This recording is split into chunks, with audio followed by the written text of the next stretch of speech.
That was so beautiful. Thank you, Joel and Richard. Amazing. That evokes so much love in our hearts today. And today we're going to be talking about a love that knows no bounds. You know, there's many, many different types of love that, in many ways, that it shows up. And you know, oftentimes we look at love and we say, "What is love? You know, what is that?" No one seems to know what it is, but we can all experience it, right? We can feel it. We can feel it coming from others. But the only thing we can do really is describe its characteristics. The Greeks had 4 ways of classifying love.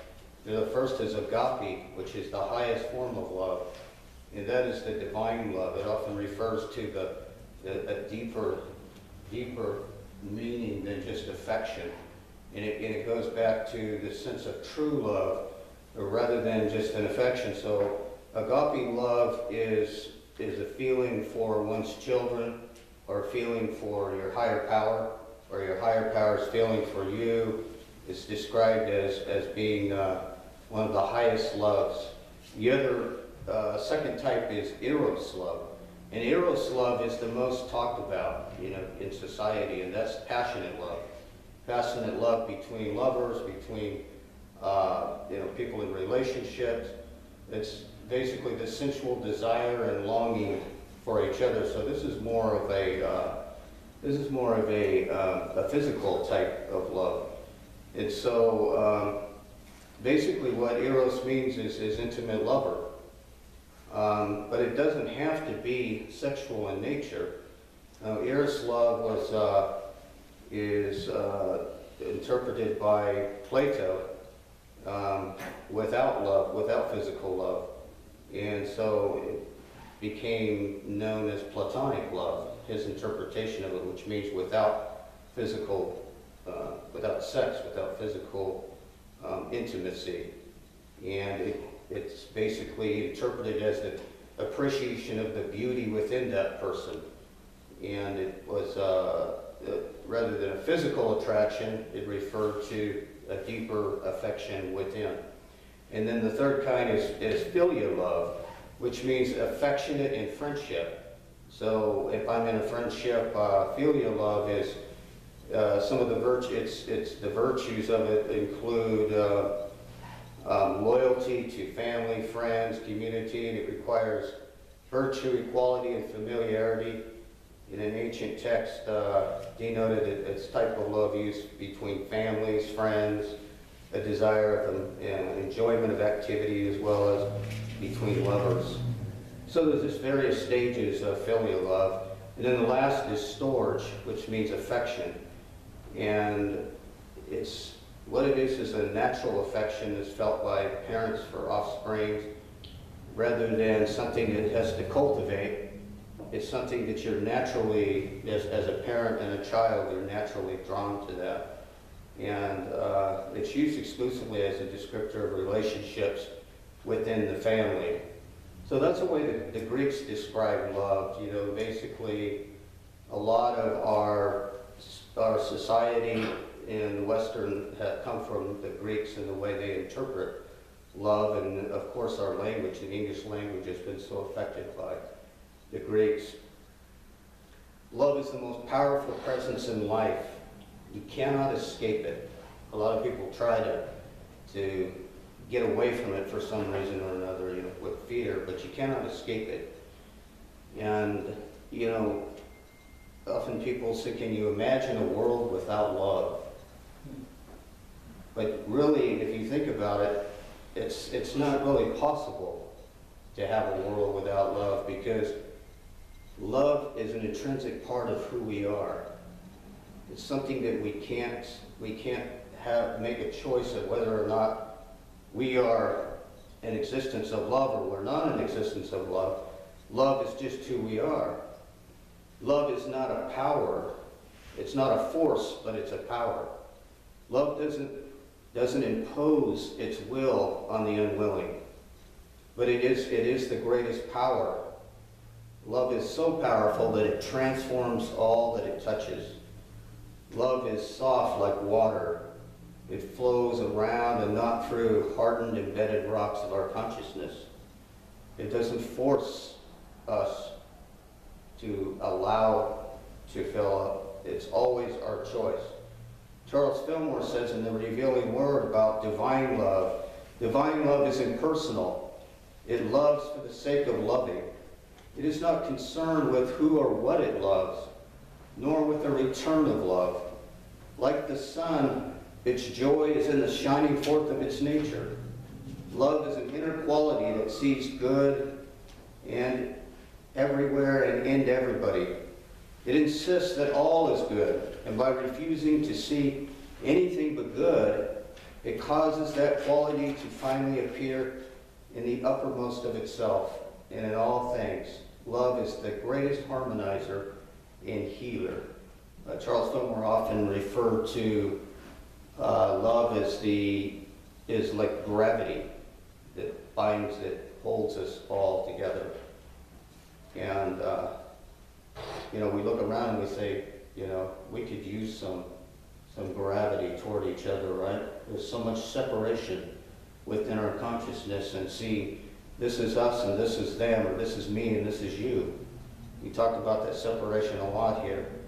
Amongst a certain class of Hindu mystics are those called the Bhakti, and they're disciples of love. They are known for their power to protect and care for them. They cultivate love. And so in nature, the love befriends them. Thousands of common people in India are killed annually by serpents and wild animals. Yet these mystics have brought forth this power within themselves to a point where serpents and wild animals do not injure them. They live in the wildest jungles during periods of silent devotion, lasting sometimes weeks and even months. They make the open forest their home. It is recorded that birds have built their nests in their hair of such devotees during their period of silence. They respect the rights of the tiniest insects and under no circumstances kill anything or interfere with any way. When put to practical test, love always proves its divine origin and power. You see how that love is transcending? It transcends different species, and yet, and the opposite is true too. They always say, like, if a dog comes after you, stand there and act like you're not afraid, or try to not to be afraid, because, animals also sense fear, and they respond instinctively as prey, as you are the prey. And the description of agape love, the highest form of love, is very familiar with all of us. In Corinthians 13, love is patient. Love is kind and not jealous. Love does not brag, is not arrogant, does not act unbecomingly. It does not seek its own and is not provoked. Does not take into account a wrong suffered. Does not rejoice in unrighteousness, but rejoices within the truth. It bears all things, believes all things, hopes all things, and endures all things. Finally, brothers and sisters, whatever is true, whatever is noble, whatever is right, whatever is pure, whatever is lovely, whatever is admirable, if anything is excellent or praiseworthy, think about these things. Love never fails. Paul says, when I was a child, I used to speak as a child, think like a child, reason as a child. When I became a man, I did away with childish things. For now we see in a mirror dimly, but then face to face. Now I know in part, but then I will know fully, just as I always have been fully known. But now faith, hope, love, abide, these three things. But the greatest of these is love. And so, love, when we think of love, I think most of us think of love as the affectionate nature of love. But love has many characteristics, the feeling side of love. There's so many songs and poems and websites and stuff about love. You know, it seems to be like the primary thing, you know, that's pervading our consciousness. And partly because that's you know, that's the part of us that unites with wisdom to make us a whole. And so when we think about love, that affectionate side, you know, when we love, we desire. Love is the ability to desire. It's the ability to desire. When we love, we attract ourselves to the object of our love. Charles Fillmore is clear that love does not care what it loves. It is indiscriminate and impersonal, seeing everything as good. Love has no opposite. It doesn't discriminate. I'm going to love this person, but you've been bad, so I'm not going to love you. Just as the sun doesn't discriminate. Yes. Who's ever within the rays of the sun will receive the power of the sun, the warmth and the light. And so love is the same way. You can see that love can be reckless when it's not accompanied by wisdom. It's the balancing agent. The union of the two is what points us to expressing love as divine idea. And manifesting that love is described in parentheses, in Corinthians. And so there are so many pursuits of love that aren't accompanied by wisdom. You know, because the other side of love, besides the affectionate nature of love, is that love is a principle. It is a divine principle. And so whatever you are focusing on or attracting to yourself, that's what you are loving. And since love is indiscriminate, it not knows good or bad. It doesn't judge whether whatever you're focusing on is for your highest and best good. But through the law of mind action, it says thoughts held in mind produce after their kind. It carries it out through the power of love.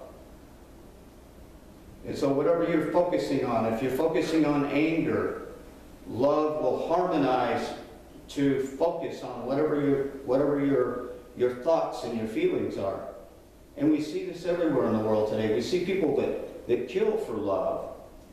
They do it in the name of God, all these excuses. But what we're doing is we're using our power of love and our focus and our attention. And since love is indiscriminatory, it uses our desire to carry out whatever it is. It is completely up to us, whatever our focus is on. And so that's the principle side of love. And this is the main power that the law of mind action works. You know, love doesn't always show up as pleasant in our lives. Love can be amazing, but, you know, people do all sorts of unkindness. And so absolute love is perfect. And we experience love through the porthole of our filtered consciousness. It's made up of our belief patterns and our self-image and our self-worth. So when we're looking at the divine idea of love, we're seeing an absolute love. Is always full of virtue and the kind of love that's described in Corinthians. That's the kind of love that absolute love is. But when we're using it in our life, with our intellect and our feeling, what we're doing is we're looking at love through the filters of how we were brought up, the belief systems we have about ourselves, and everything goes through this little porthole of self-image. How do we feel about ourselves? You know? What is my self-worth? How I've judged myself, how I haven't judged myself. Have I forgiven myself for things in the past? Have I identified myself and defined myself by my past? Have I identified, because as Jesus says, as you love yourself, you shall love others. That's just a principle. That's an equation. that will not change. You can change the half of it that says, that lets go of the erroneous belief that you're not good enough, and replace that with the truth is that you are a divine child of God. You can change that half of it, and what will happen is that there will be an outcropping of that love in the world that you're in. Because the spiritual principle says that you must give in order to receive, whether it's money or whether it's any kind of prosperity in whatever form it is, and that includes love. And so you must give in order to receive. But there's a little known factor that most people overlook in that giving. The giving has to be done within. You must give yourself that love. You must give yourself that prosperity. As Jesus said, you can't give what you don't have. To the measure that you love yourself is the measure that you'll love others. So if you give to yourself, and since there's only one, the best thing you can do for the entire world is to give yourself that love. Give yourself that self-love. So what happens is the whole world benefits. When you want to change the world, you change who you are inside. And don't ever think that one person or one thought cannot change the entire world. We're intricately connected as one, not only in the physical universe, but also in the kingdom within. I want to talk a little bit about compassion. Compassion is one of the highest forms of love. Compassion, it's a strong, selfless desire to alleviate suffering from oneself and another. Selfless is the key word. Because when you are in a state of compassion, you are letting go of that self, where Jesus says you must lose yourself. You're not thinking of yourself as separate. In a compassionate state of mind, you are in a state of oneness, where you lose yourself, and you understand that there's only this one presence and the one power. Pity, on the other hand, or sympathy, is a feeling of sorrow for oneself or another.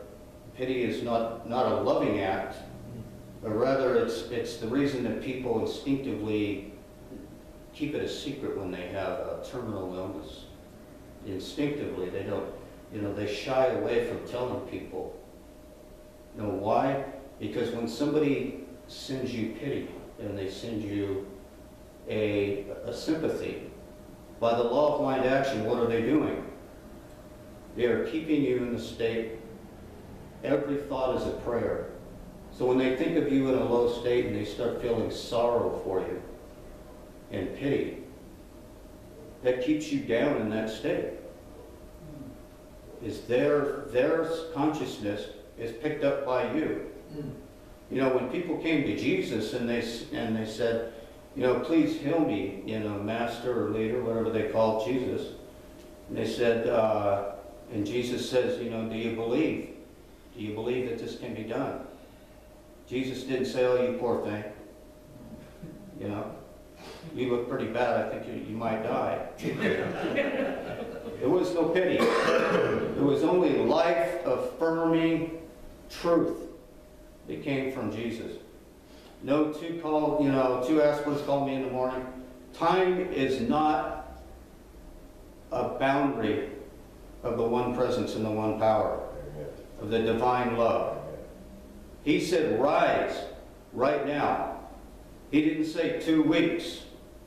He didn't say your bones will be healed in 6 weeks.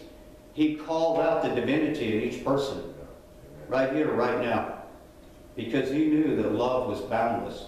And the compassionate love that he showed people manifested itself in the highest and best way. At my home church, one of the co-founders was a man and wife, the Moran.